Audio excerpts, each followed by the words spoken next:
quero começar trabalhando com vocês sobre a ideia do Freud no livro, tá, da Psicopatologia da Vida Cotidiana. Camila, seja bem-vinda, boa noite. E, como eu disse, enquanto a gente vai conversando, enquanto a gente vai falando, vocês podem ir trazendo as dúvidas, podem vir falando, que a gente vai trabalhando aqui de acordo com aquilo que for surgindo, tá bom? Bom, em primeiro lugar, qual é a proposta do livro, né, do Freud para a gente? A psicopatologia da vida cotidiana, né, vamos começar pelo conceito, né? Ele está falando sobre psicopatós, né? Ele está falando basicamente sobre uma doença psíquica, ou estudo da doença psíquica na vida cotidiana, do problema psíquico, tá bom? E a gente vai, então, pensar sobre esse conceito, sobre a proposta dele, por que ele sugere isso? Por que pensar sobre uma manifestação desviante da mente humana enquanto sociedade? Bom, porque Freud está falando que, principalmente, tá, o nosso estado desviante, quando eu digo desviante, entende-se por algum tipo, tá, de sofrimento psíquico, mental, tá, de neurose, ok, perversão. E quando a gente fala isso, estou querendo dizer que na relação com o outro, a gente percebe manifesto o nosso inconsciente. Quando Freud propõe, tá, a psicopatologia da vida cotidiana, ele está dizendo, com outras palavras, que as nossas afecções mentais, no sentido de sofrimento, de comportamento desviante, acontecem na relação principalmente com o outro. E ele tem vários exemplos básicos e fundamentais para a gente poder compreender o que ele está querendo dizer com isso. Tem um livro chamado Conferências Introdutórias do Freud, mais um para vocês anotarem, que ele vai passar um bom tempo discorrendo sobre a questão dos atos falhos, né? Numa conversa um pouco mais avançada, a gente vai entender o ato falho como aquilo que a gente chama de a volta do recalcado. Mas eu não vou tratar disso agora, eu vou tratar propriamente, né, do comportamento desviante. Então, o que seria esse ato falho? A grosso modo, é qualquer tipo, né, de troca, isso no ato falho linguístico da palavra, é qualquer tipo de troca da palavra, tá, do que eu falo, com outra pessoa. Por exemplo, é muito comum trocar o nome das pessoas. É muito comum a gente trocar o nome das pessoas que convivem com a gente, de pessoas que a gente mal convivem. E aí existem inúmeras perguntas, né? Mas isso acontece por conta de um cansaço mental ou de uma dificuldade de atenção? Sim, isso também pode acontecer.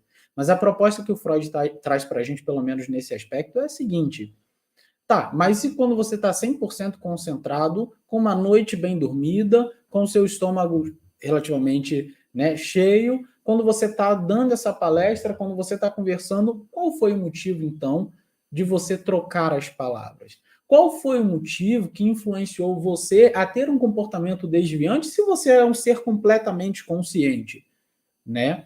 E disse aqui consciente para poder deixar o Sartre bem angustiado, né? Sartre odiava a psicanálise, Jean-Paul Sartre, vocês conhecem bem, né? Ele propõe, inclusive, um tipo de psicanálise existencialista, né? A psicanálise tem um seu quê, mas ele não acreditava no inconsciente por conta do fato de que, para ele, né, o ser, enquanto ser, ele é apenas aquilo que ele percebe, aquilo que ele compreende, aquilo que, na sua subjetividade, ele é.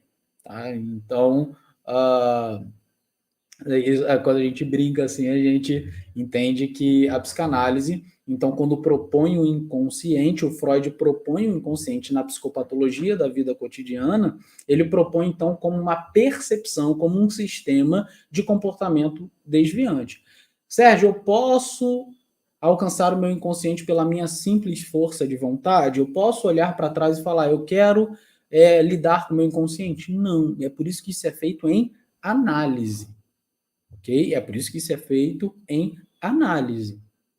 Tá? Só assim a gente pode acessar o nosso inconsciente. Mas o inconsciente se manifesta só em análise? Não. Tanto é que na psicopatologia da vida cotidiana, o Freud diz que a análise psicanalítica nada mais é do que uma percepção das nossas relações, ou seja, uma reprodução das nossas relações, onde nós fazemos a mesma coisa, tá? Relação terapêutica, de se relacionar com a outra pessoa com uma diferença, uma pequena diferença. Na análise, a gente valoriza aquilo que você não diz, não pode dizer, não quer dizer, fica com medo de dizer quando você está se relacionando com outra pessoa. É na análise, perdão, gente, psicanalítica, que a gente, então, eleva o nível da relação. Muita gente acha que a psicanálise tem alguma coisa mística, né? Eu acho que esse pensamento já não é mais difundido no Brasil, né? Já caiu por terra, porque, pelo amor de Deus, né, pessoal? Já deu, né? É basicamente um melhor método terapêutico que existe, a cura pela palavra, e justamente a cura pela palavra baseada numa relação honesta, numa relação onde há capacidade de se colocar, e eu vou chegar ainda na ansiedade, depressão e angústia, de colocar para fora aquilo que você não diz na cozinha da sua casa, no quarto da sua casa, na sala da sua casa, no seu ambiente religioso, aquilo que você não diz em vários e vários outros lugares. Então, a proposta psicanalítica é justamente trazer uma relação mais elevada, uma relação onde nós nos tornamos seres humanos capazes, tá, de colocar aquilo que jamais colocaríamos fora daquele ambiente. Por quê? Por conta, né, que a gente sabe daquele nosso processo de síntese, que ao mesmo tempo em que eu desejo, que eu quero, que eu falaria, eu não faço, porque existe sobre mim uma lei moral, ético-religiosa, a gente chama isso de princípio da moralidade, que nos consome, nos castra e não nos permite. Então, para viver em sociedade, a gente precisa manter as relações. Na análise, não me importa o que você dirá, a nossa relação continuará. Percebe? Vocês estão começando a fazer uma ligação com a patologia da vida cotidiana. Se eu não posso falar aquilo que eu quero, o meu corpo, no sentido de inconsciente, o meu inconsciente, o meu sistema, tá? Não é um lugar, não existe um lugar, é um sistema que acontece na relação, justamente acaba por provocar um comportamento desviante. Eu tenho muito o desejo, e eu vou usar um exemplo do Freud, tá? Nesse texto, eu tenho muito o desejo de que eu não participe daquela reunião. Se eu não me engano, foi um cônsul, eu não lembro muito bem. Ele foi abrir a reunião, né, aquele encontro, e ele deveria dizer, né, esse encontro está aberto, a gente iniciou. Só que ele queria muito encerrar, ele não queria participar. E aí, quando ele chegou para começar, ora, ele sabia conscientemente de que daria início. E qual foi a palavra dele, a fala dele? Pois bem, está aberta, está encerrada a nossa reunião. E aí o pessoal começou a rir, né? O pessoal ficou rindo, porque ele teve isso que a gente chama de um ato falho. O que aconteceu, gente? O desejo dele de não participar da reunião, tá, foi deslocado para aquele momento, naquele lugar, onde então ele manifesta uma fala desviante. Onde ao invés dele falar, a nossa reunião está aberta, né, vai começar, ele disse, a nossa reunião está encerrada. E nem tinha começado ainda, ok? Isso é apenas um de vários outros aspectos desviantes. Quando a gente troca o nome de uma pessoa, vocês vão ver logo no começo do livro ele trabalhando o nome de um artista que ele esquece, e aí ele lembra apenas de 2 nomes, só que quando ele vai fazendo todo um trajeto desse conhecimento desses nomes, quando ele chega no final, ele entende o porquê que ele não conseguia lembrar do nome daquele pintor. E o seu inconsciente apenas permitia, de alguma maneira, ele alcançar o nome de 2 outras pessoas, de 2 outros ali autores, né, pintores. Então, você está começando a entender o porquê da psicopatologia da vida cotidiana? Gente, normalmente, a nossa vida relacional é uma vida em que se desvia no que diz respeito às relações. Porque nós desejamos uma coisa, mas não podemos, então logo fazemos outra. Ok? E aí eu vou já respondendo as perguntas e entrando, tá? Principalmente agora no nosso tema da nossa discussão. Eu não, como eu disse, eu não quero prolongar muito, quero abrindo para as perguntas, e abrindo para as perguntas a gente vai discutindo e seguindo, ok? Então, surgindo perguntas, podem falar. Vocês estão entendendo, gente? Até aqui tá ok? Tá? Quero dizer para vocês que esse livro, A Psicopatologia da Vida Cotidiana, é basicamente um livro introdutório para um livro mais denso do Freud, que é a Interpretação dos Sonhos, 1 e 2. É onde ele vai fundamentando a ideia de inconsciente. É onde ele vai mostrando para a gente, olha, a gente não é senhor da nossa própria casa. É onde ele vai fazendo todo esse rebuliço, tá, na sociedade daquela época. Onde você vai dizer para uma sociedade patriarcal de que eles têm desejos suprimidos pelas próprias leis que eles colocam sobre eles. O Freud é uma ruptura enorme em relação à honestidade do homem, em relação à honestidade moral. Ele é uma grande ruptura. A proposta psicanalítica é assuma os seus desejos. Né? Uma das propostas, né? Claro. Se resumir isso, a isso seria pouquíssimo, né? Assuma os seus desejos. Tenha percepção de quem você verdadeiramente é. Ok? Daquilo que você deseja. E aí você lida com isso. Só que o problema é que não é tão simples assim, né? Não teria depressão, não teria ansiedade. Não tem... Agora eu sei quem eu sou, eu lido com tudo isso. Não existe. E se alguém fala isso para vocês, talvez tenha sido uma forma doentia, tá, dela lidar com as próprias questões. Ou seja, não deixou de adoecer, de estar doente. Apenas está acreditando, tá, nessa verdade criada para lidar com essa situação.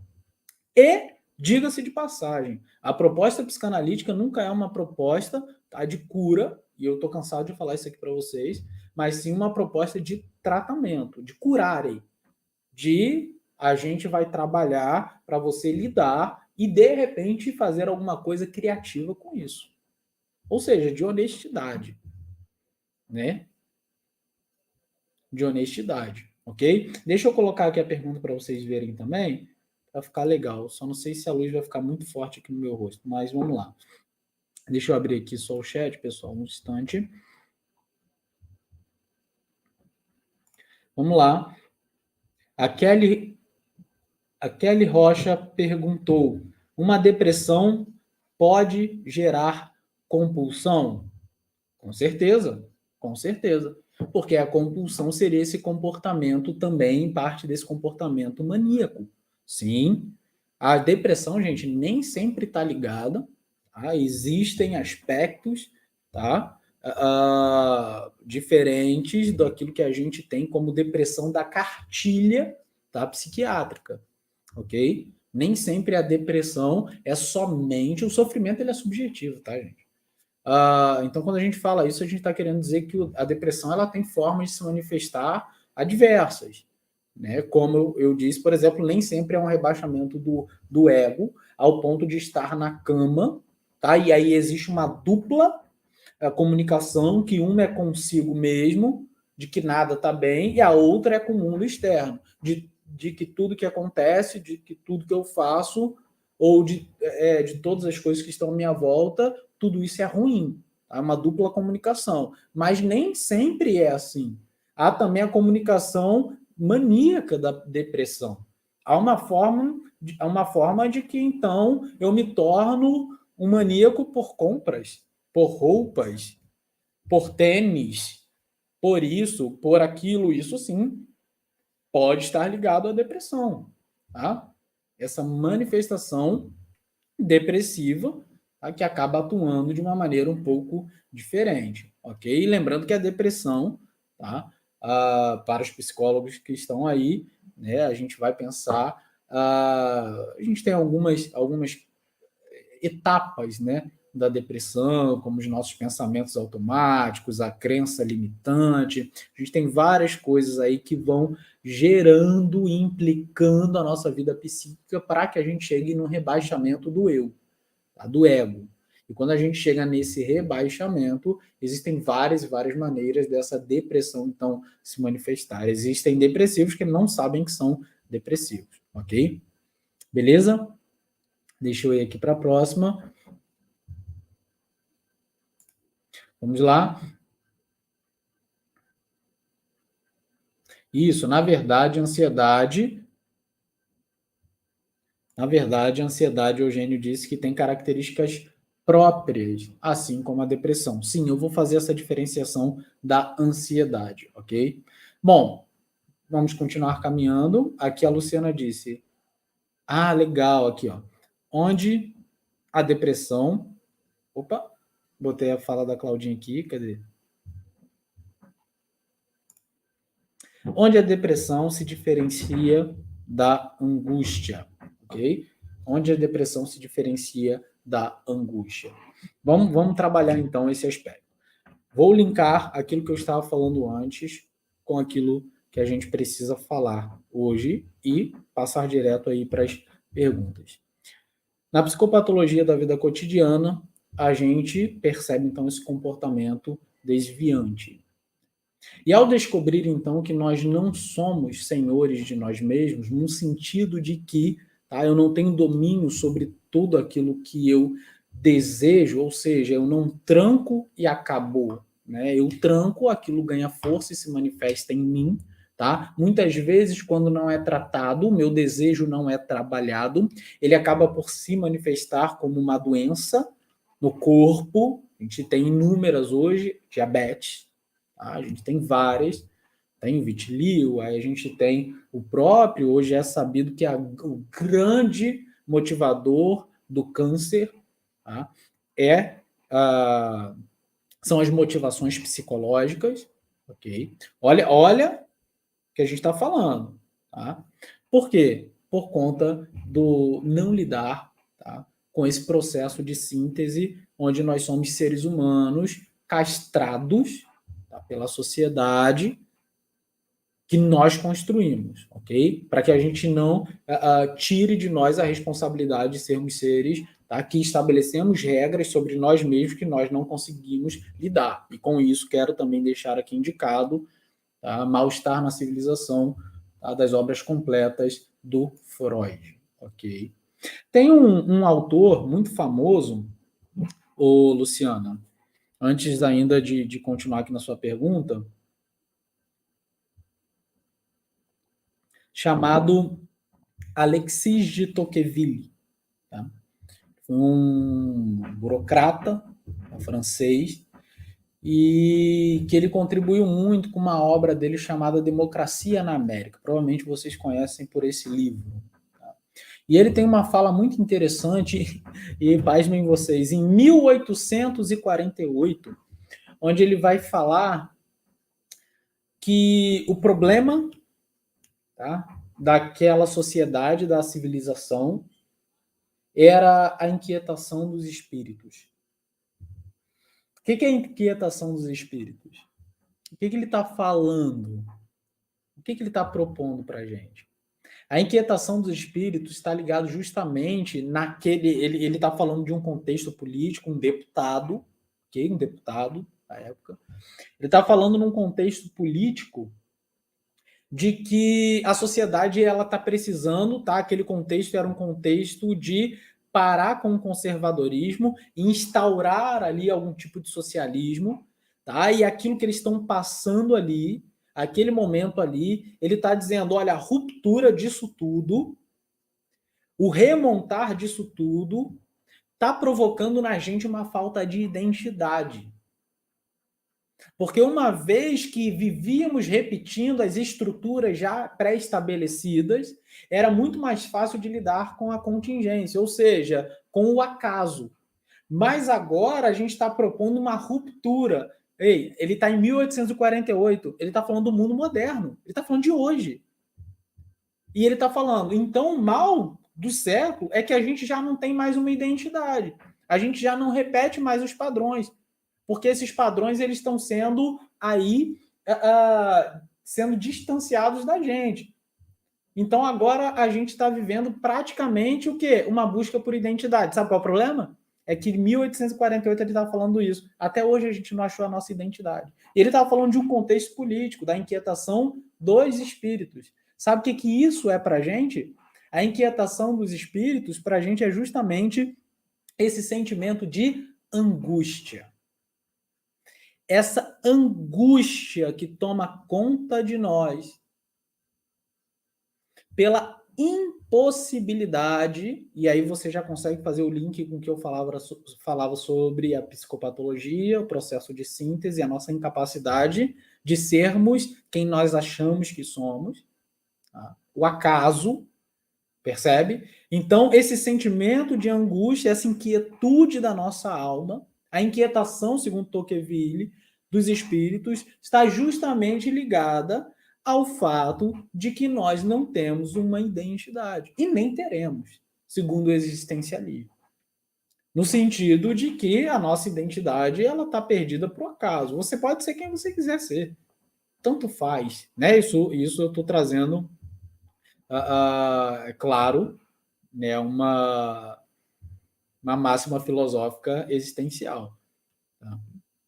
Para psicanálise, isso vai tomar um viés um pouco diferente, mas eu estou falando para a gente entender um pouco a angústia. Tá? Então, a angústia, nesse sentido, é justamente esse sentimento de inquietação. O que é essa inquietação que toma conta de você? Deixa eu te fazer uma pergunta para você que está aqui no chat acompanhando a gente. Você já estava inquieto, já ficou inquieto quando tudo estava indo bem? Entende?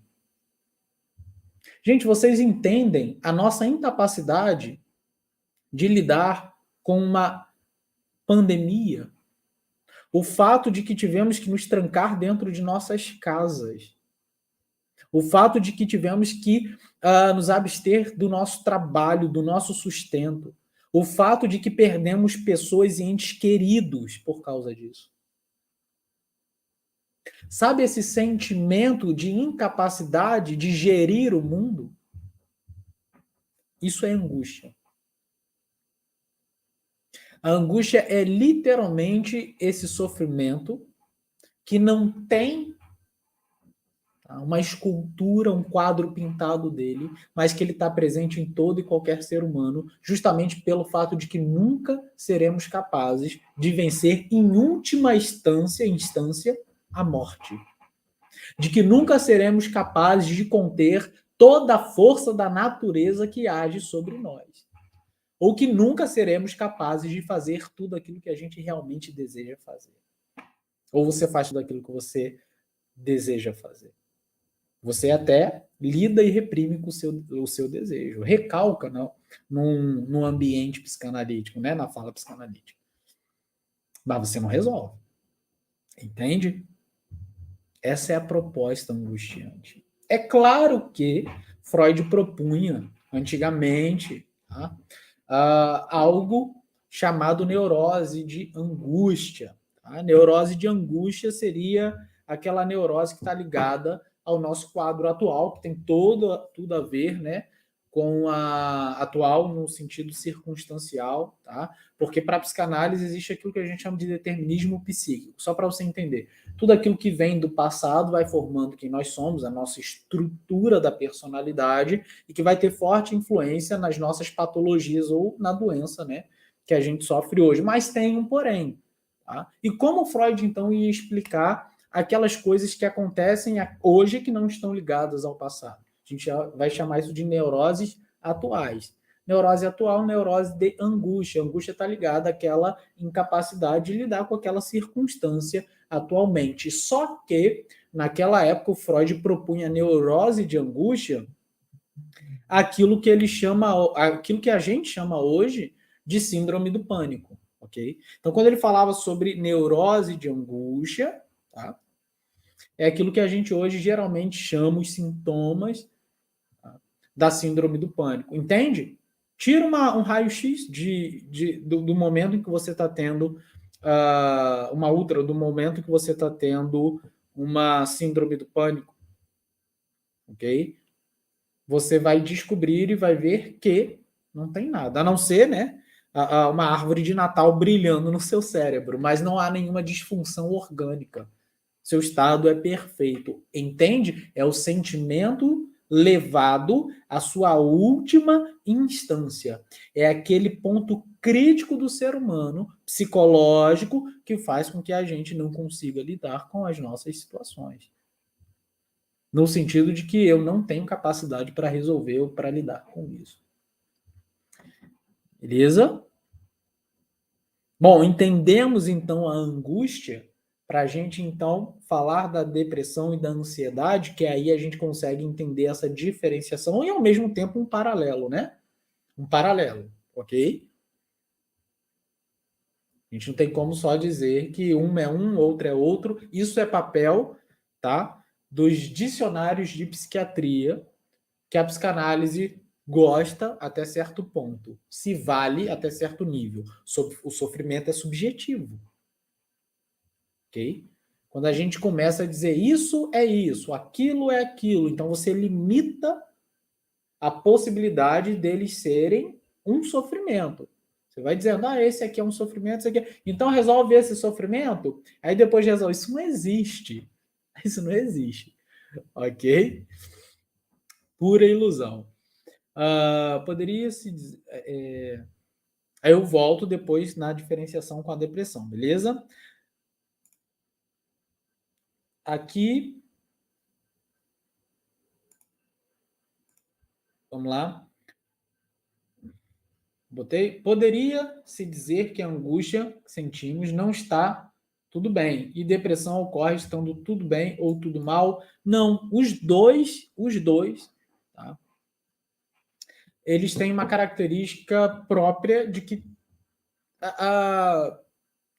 está tudo mal. No sentido da angústia, é um sentimento de incapacidade, de impossibilidade, de que eu nunca vou resolver, tá?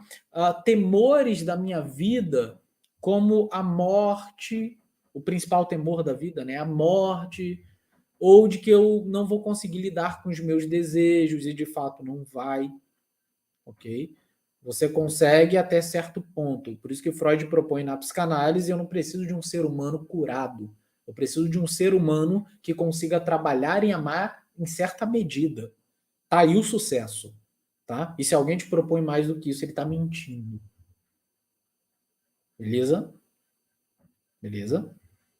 Então, esse sentimento de angústia é justamente esse sentimento, tá? Levado à fatalidade, ao fato também de que você não vai conseguir resolver, o ponto crítico de que você não vai resolver os problemas da sua vida.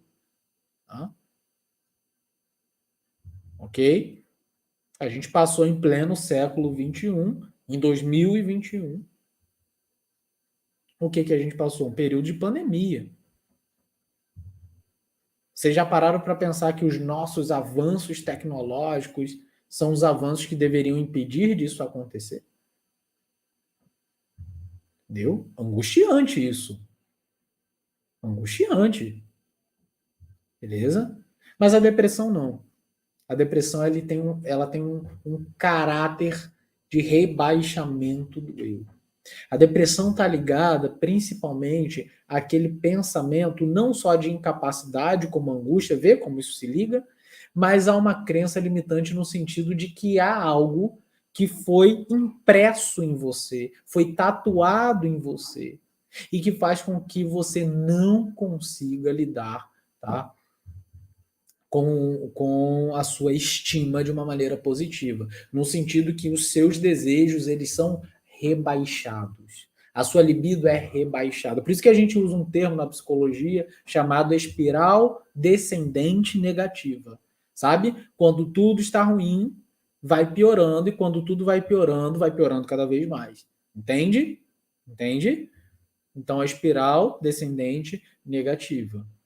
Isso é interessante para a gente, porque muitas vezes, gente, chegam pessoas para a gente que falam assim, vocês, futuros psicanalistas, eu espero, pessoas chegam para a gente sabe, pessoas depressivas, doloridas, que não tem mais força para fazer, para lutar. Elas procuram algumas pessoas e dizem, olha, eu estou sofrendo com isso, e muitas pessoas acham que é vitimismo ou quer tratar isso de uma maneira pela vontade, inclusive é uma proposta mentirosa, que a gente pelo menos não assume, de que você, tá, pela sua força de vontade, se você lutar de verdade, se você... Ei, não vai resolver, não é assim que se resolve uma depressão, pelo contrário, você piora uma depressão. Ok? Você não diz para a pessoa, luta, você tem que lutar com vontade, erguer sua cabeça. Ela está presa a uma crença, ou a algumas crenças, numa espiral descendente negativa. Eu sabe o que acontece? Tudo fora está ruim, tudo dentro está pior ainda. E aí o fato é de que quando alguém diz isso, ela só fala assim, mas eu não consigo, mas eu não consigo, mas eu não consigo. Entende?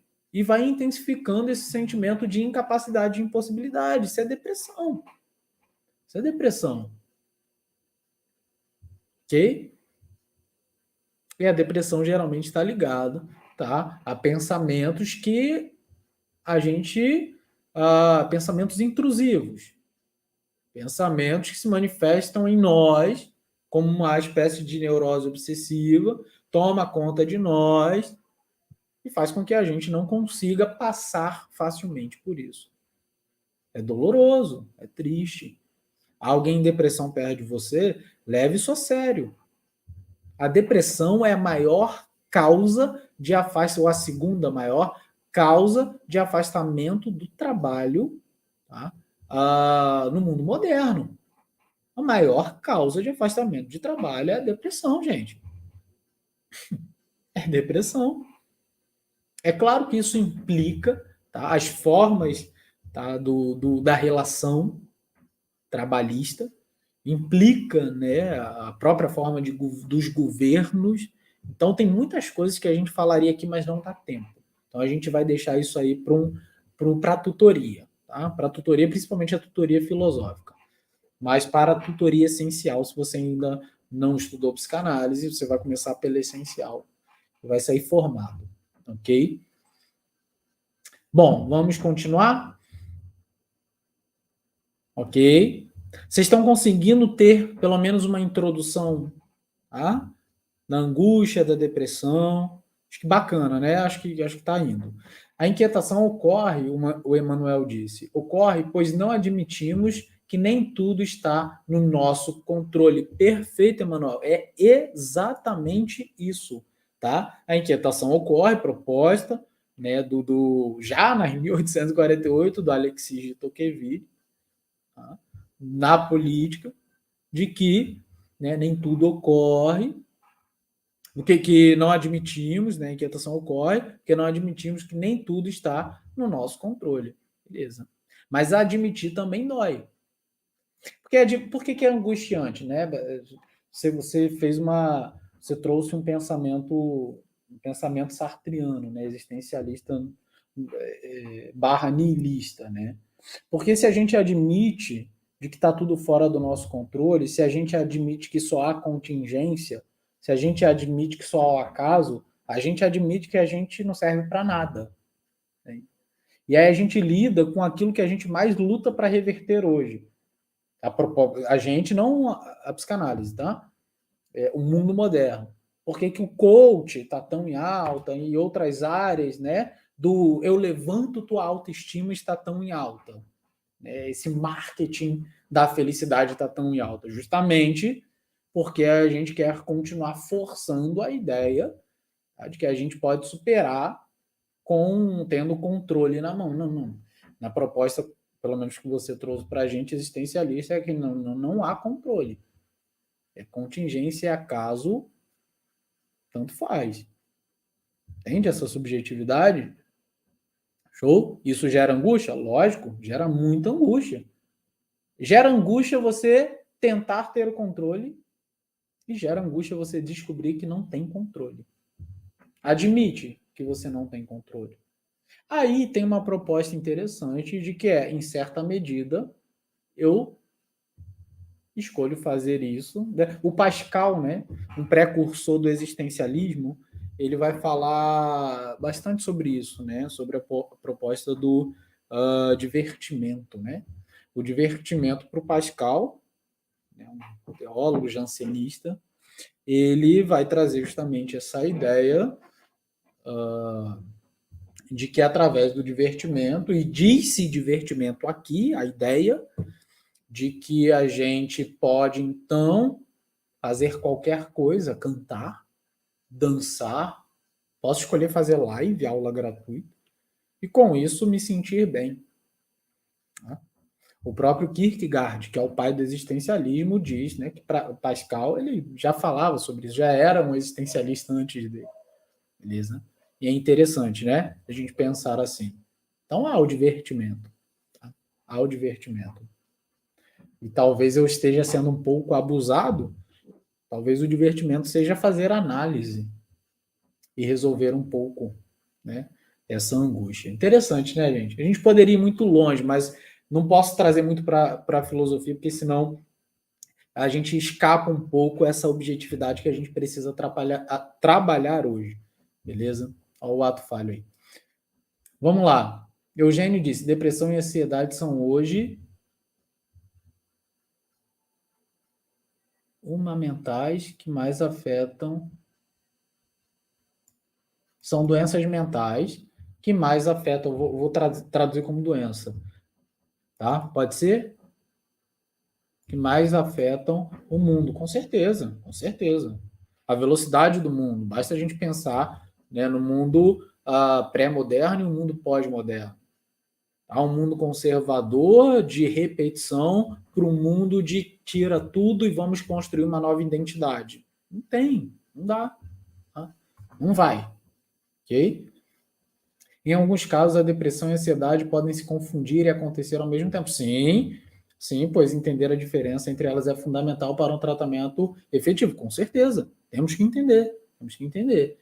Hoje no Brasil, Desirê de sim, estão entendendo, né? Hoje no Brasil temos mais de 11,5 milhões de pessoas com depressão. É isso mesmo. É isso mesmo. A gente colocou aqui um dado de pessoas afastadas do trabalho, mas com depressão, olha aí, olha que legal, né? Que legal o dado, né? Não o fato, ok? Beleza. Show de bola? Beleza? E, pessoal, antes ainda, então, aqui de continuar as perguntas e as colocações, eu vou só falar, então, sobre ansiedade. Eu quero fazer uma pequena diferenciação, né, desse processo. A ansiedade, como as duas, ela também é algum tipo de inquietação na nossa vida psíquica, na nossa alma. Ela é algum tipo de dor, de sofrimento que a gente passa, que a gente vive. Mas a ansiedade, ela tem um aspecto, tá, mais objetivo, né, em relação ao trato do ser humano. Qual seria esse? Né? Seria o fato de que a gente pode começar pela simples ideia de que a ansiedade é parte constituinte de todo ser humano. Tá? Ser ansioso é um mecanismo que o ser humano se vale para se proteger. A ansiedade é uma forma, tá, de se manter ali, de alguma maneira, vivo, não se meter em enrascadas, em questões vergonhosas. Então, a ansiedade, de alguma maneira, é um processo positivo. Qual é o problema da ansiedade? Tá? A ansiedade, ela pode muitas vezes incorrer naquilo que a gente chama de transtorno ansioso, que é diferente do medo. Muita gente confunde medo com ansiedade. Tá? Eu vou dar um exemplo muito prático, que eu já falei em algumas aulas, em alguns momentos, e o primeiro é o fato de que você pode sair na rua à noite, tudo escuro, ok? E aí você pode falar assim, nossa, eu tô muito... Tá, a rua tá escura, você tá andando, você dizer assim, eu tenho muito medo de ser assaltado, eu tenho muito medo de ser assaltado, eu tô com medo de ser assaltado. E você começa, né, a criar uma expectativa negativa. Isso, tá, é também um aspecto do transtorno ansioso, e eu vou chamar aqui de ansiedade para facilitar.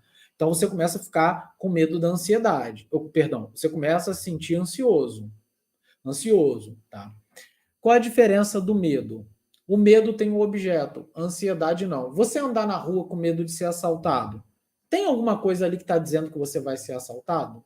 Não tem. Você está andando numa rua escura, é um processo totalmente natural. Mas estar ansioso ou estado ansioso é o fato de que não tem nada dizendo que você pode ser assaltado, mas você tem, tá, uma imagem de que isso pode ocorrer, uma imagem tão concreta ao ponto, muitas vezes, de tirar você da rua e te devolver para dentro de casa. É aquele fato de que te impede de sair para lanchar, porque todo mundo já foi na frente, você ficou com medo, né? Ficou ansioso, vou chamar de ansiedade aqui, ansioso para ir depois. Ok? Sim, Emanuel, a gente tem alguns aspectos da ansiedade. Ah, muito bom, tá? A ansiedade está para o futuro, como a depressão está para o passado. Muito boa a sua fala, tá? A depressão, ele disse, né? Podemos compreender a ansiedade como excesso de futurismo? Sim, sim. A ansiedade está diretamente ligada à expectativa. Qual a expectativa? De que algo aconteça, então eu fico muito nervoso, ou de que algo que eu quero muito não aconteça, e também fico nervoso. Esse é o aspecto da ansiedade, ok? Está ligado justamente ao fato, né, de que se a depressão tem a ver com o passado, a ansiedade, de certa forma, a ansiedade tem a ver com o futuro. Tá? Mas a ansiedade não tem um objeto concreto. O medo tem. Qual a diferença? Você está na rua escura, ansiedade, medo de ser assaltado. Vou chamar aqui medo de ser assaltado. Mas o que é o medo de fato? O medo é quando você está na rua e aí você vê duas pessoas, vou utilizar essa imagem, tá? Vou estereotipar aqui para facilitar. Okay? Dois caras de moto, 1h30 da manhã, vindo na sua direção, enquanto você anda na rua sozinho. E aí? Você tem um objeto concreto? Tem um objeto concreto. Você coloca para ver vídeos de assalto no YouTube, você vai ver centenas de milhares de dois caras de moto assaltando as pessoas. E aí você tem um objeto concreto. Mas se você estiver numa rua, sozinho, e você disser, eu tenho muito medo de ser assaltado, qual é o problema? É que você está sofrendo de um transtorno de ansiedade ligado ao fato de que aquele objeto concreto, o medo, possa ocorrer. Ok? Beleza? Então existe essa diferença. A ansiedade tem esse aspecto mais clínico. Ansiedade. A gente, como que ela se desenha, tá, no mundo atual? O que é esse negócio que se desenvolve no mundo atual? Bom, vou utilizar algumas falas do Forbes aqui, que eu gosto de me valer para falar sobre ansiedade. A ansiedade está ligada ao fato também da angústia, da depressão, da nossa incapacidade. Mas não é de uma incapacidade simplesmente de não poder. É da nossa incapacidade de prever. Ok? Por quê? Antigamente, você queria ser médico porque seu pai é médico, seu irmão é médico, seu avô era médico, e aí você quer ser médico. Ok? Tanto é que era uma ruptura enorme quando alguém fugia, tá, daquele ciclo parental, tá? E a gente chama isso de sociedade vertical. E hoje a gente vive aquilo que a gente chama de sociedade horizontal. Sociedade horizontal é que a partir de agora as minhas relações de amizade são aquelas que vão me ajudar a definir aquilo que eu quero.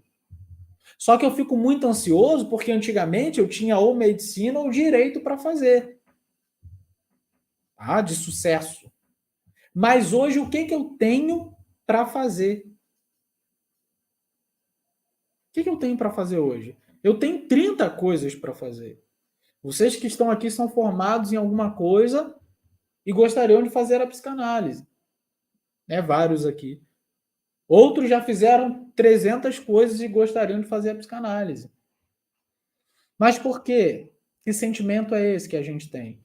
Justamente porque antigamente você escolhia de duas, três coisas, escolhia uma. E aí você olhava para trás e falava, beleza. Hoje você tem 10 coisas para escolher, escolhe uma e fica tentando resolver o problema de ter deixado 9 outras para trás, gente. 9 outras para trás. Ok? Eu deixei a fala aqui do colega, desculpa, gente. Entendeu?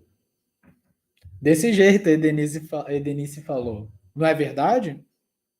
Não é verdade? Olha que dificuldade. Como é que a gente lida com isso? Isso é um dos aspectos da ansiedade. Porque eu escolhi uma coisa sem saber se aquilo vai resolver minha situação, deixando outras 9 que poderiam resolver. O aspecto da ansiedade, claro, está também ligado ao aspecto depressivo, também angustiante. Magna colocou: quase todos que conheço com quadro de transtorno de ansiedade generalizada faz uso de medicações. Olha só, 3, 4 tipos. Nossa, e por aí vai. A terapia pode reverter a necessidade de medicação. Todo medicamento, tá? Que seja para algum tipo de trato de sofrimento psíquico, ele é necessário em certos casos, tá? Não todos, em certos, e precisam de acompanhamento terapêutico. Não dá para tratar, tá? Afecções mentais, tá? E eu estou trazendo aqui esses sofrimentos psicológicos sem terapia. Porque eu tomo. Não, não vai resolver. Vai te acalmar, vai te fazer dormir, vai gerar uma certa motivação hormonal, mas não vai resolver.